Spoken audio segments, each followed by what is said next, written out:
はい、皆さんこんばんは。はい、今日もですね、この停止訓練の学び特教会を始めていきたいと思いますけど、皆さんプリントもらってますか？はい、プリントまだの方いただいてください。プリントもらってますか？はい、そして今日はですね、先ほどナウさんからもありましたけど、中本さん久しぶりに参加してくださっています。歓迎いたします。はい、そしてですね、今日はですね、前原バプテスト教会の方から、はい、マリ自分で挨拶しようかな。はい。こんばんは、石垣マリア。はい、歓迎します。はい、どうぞ。那覇バプテスト教会から杉谷はい、歓迎します。はい、さきちゃんはひろさんのお家の近くだそうです。アパートに、西原だよね。そう、西原の三栄の近くなんだって。お腹空いたらご飯食べに行ったら食べさせてくれるから後でお家教えてもらってね。はい、今日はこのように新しい姉妹たちも加えられて、本当に感謝したいと思います。まず、今日も私たちは何のために学びをしているのか皆さん確認していきたいと思います。はい、私たちは、この金曜日の学びを何のためにしているんでしょうか。はい、第2テモテ2章の15節3、はい。あなたは適格者と認められて神の前に立つ者、恥じるところのない働きで真理の言葉を正しく伝えるものとなるように努めなさい。はい、第2テモテ2章15節、もうそろそろスラスラ言えないといけないですけれども、まだ詰まっている。若い子でハルルカの方が言えるかな、スラスラ。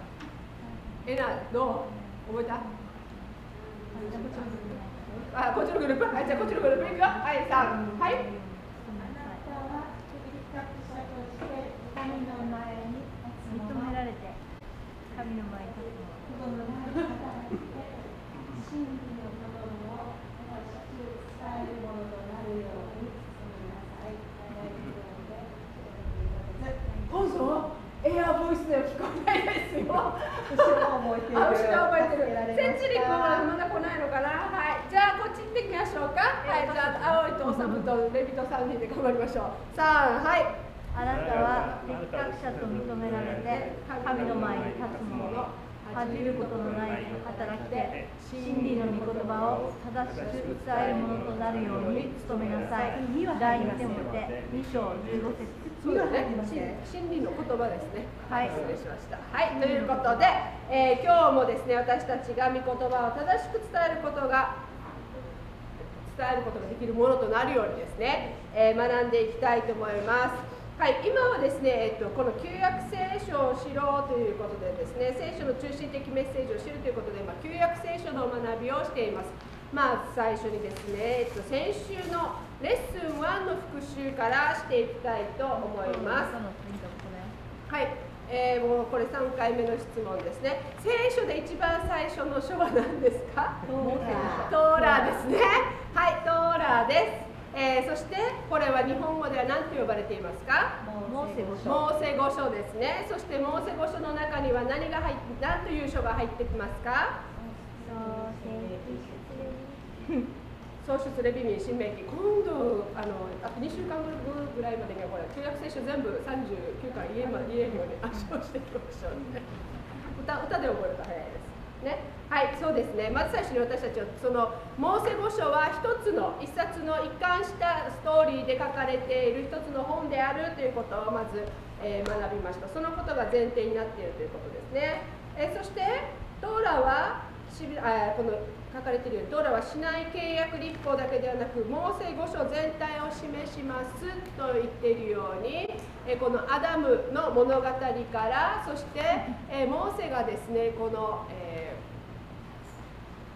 ヨシアたちがそのヨルダン川を越える以前のまでのお話がこの、モーセ五書の中に含まれているということですね。そしてこのトーラの中心的なお話はですから立法、私たちは普通このモーセが与えた立法がこの立法書の中心だと考えますけど、そうではありませんということを学びました。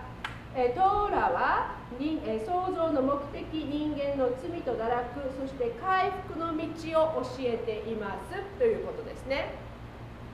これは先週も言いましたけれども、ストーリーを全体、この1冊の本を理解するためには、まず最初にイントロダクションをしっかり読まないとわからないですよという話をしたように、このトーラ、モーセ五書を最初しっかりと読むことを通して、神様が備えておられる計画、そして救いの本当の意味がわかるということですね。はい、ここまで大丈夫ですね。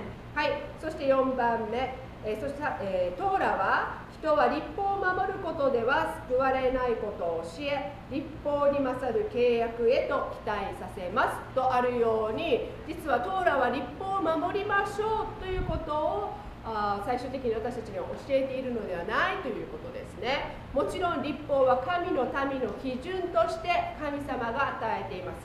神が理想とする本当の人間、私たちが人間もどきかもしれないですよ、まだね。本物の人間の姿はこうですよという清い姿をトーラはこの律法は示していますけれども、でも私たちは律法を完全に守ることができないんです。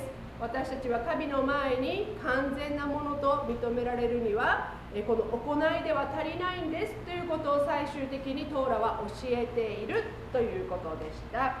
そういうことを踏まえて今日のレッスンに入っていきたいと思います。最初予定していたものをちょっと変えてですね、先週の質問、善悪を知る気のお話がありましたので、これはちょっとスキップできない大事なことだなと思って、今回はそれにちょっと重点を置いて学んでいきたいと思いますけれども、まず初めの出来事について知るということを今日学んでいきたいと思います。はい、トーラを知ることが福音全体を理解することにつながると言いましたので、この初めの話の中でももっと初めに何が起こったのかということを知ることはとても大事ですね。はい、そのことを今回は見ていきたいと思います。まず最初にトーラはごめんなさい、モーセはどうしてトーラを書いたのかということです。はい、この創世記の最初の時代、アダムとエヴァの時代、モーセさんは生まれてましたか、摂理君。生まれてないね。アブラハムがいた時モーセはいた？いないよね。じゃあヨセフがいた時はモーセいた？ちょっと考えてみて。いないでしょ。いないいない。いないな。いないですよ。400年経ってますよね。モーセさんからはヨセフさんまでね。はい。ということで、このモーセは自分が経験したことがない創世記の物語を記していますけれども、じゃあ彼はこれをどうやって知ることができたと思いますか？神様が、はい、まず啓示もありますけれども、もう一つはたくさんの巻物だったり、そしてこの口で持っていたということです。私たち例えばこの一列に並んで、おさまから皇族まで伝達芸もそれぐらいの正確さで伝わると思います。ほとんど伝わらないですよね。だからこの口伝えでこう伝わった話に信憑性があるのだろうかと私たちは思いますね。でも実はこの口で伝えられたことの方が筆記よりも実は間違いが少ないということが証明されているらしいんですね。ちょっと詳しいことはまた調べてからね